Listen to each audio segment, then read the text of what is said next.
that fight, do you feel like Deiveson Figueiredo is going to be able to make the adjustments because he went to a new camp? You know, when fighters go to new camps, do you think that does more good or bad for them? Bad.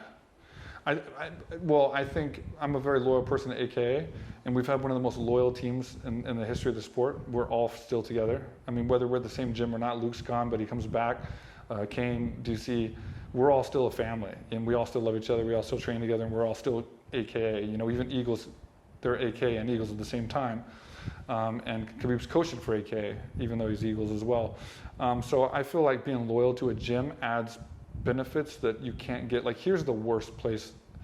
Phuket's the worst place in the world for fighters that are coming up that think you have to train at a different gym every week.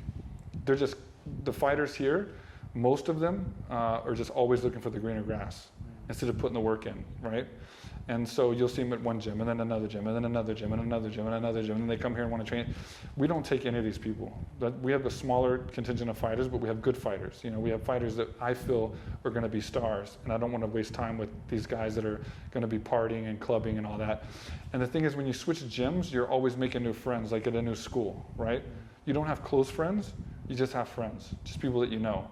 So, like at our gym, we never had a problem if we trained on the weekend, holidays. You know, we never had problems getting other guys to come in.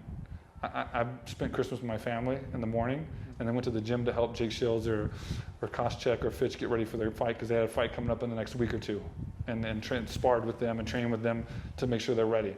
I wouldn't do that for a guy that just joined our gym a week ago. Do you know what I mean? So it's like the value you can get from your team when you're real close together and you're like brothers is way more beneficial.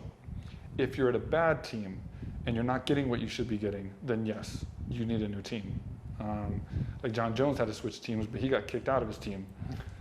That's not good, I think, because he's having to adapt. He didn't find a better team because there's, you know, Jackson Wink's a damn good team. He's just having to adapt. I think that could be a bad thing. Figueiredo, I don't know. You know, I don't know the story behind it, but I think Brandon has the momentum, and now that, like I said, he's a champion. He's got that confidence. He plays with Legos. I mean, he has everything that like, you know, makes you a champion, I think, in the UFC.